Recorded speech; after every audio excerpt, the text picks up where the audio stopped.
Tonus Laboratorio del Piede, centro altamente specializzato nella costruzione di plantari su misura, dedica nuove tecnologie di rilevazione dei carichi posturali per dare voce alla filosofia di benessere che lo caratterizza. Bentrovati al meteo. Torna ad essere buono il tempo sul nostro territorio, solo con qualche annuvolamento isolato. Vediamo nel dettaglio la situazione di venerdì 25 ottobre. Sul Veneto condizioni di tempo asciutto dappertutto, ampio soleggiamento con il cielo che si presenterà al massimo poco nuvoloso, salvo per locali foschie mattutine sulle pianure.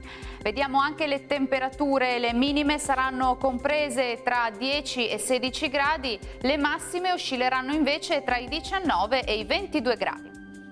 Ci spostiamo ora sul Friuli Venezia Giulia, dove sarà soleggiato su tutti i settori, solo con qualche addensamento sui rilievi, ma senza ulteriori conseguenze.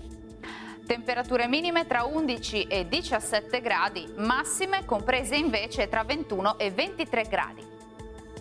Ci spostiamo infine sul Trentino Alto Adige, dove avremo qualche residuo piovasco al mattino, ma col passare delle ore sarà più asciutto e soleggiato.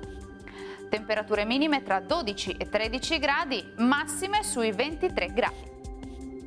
Dal meteo per ora è tutto, buon proseguimento in compagnia di Antenna 3. Arrivederci!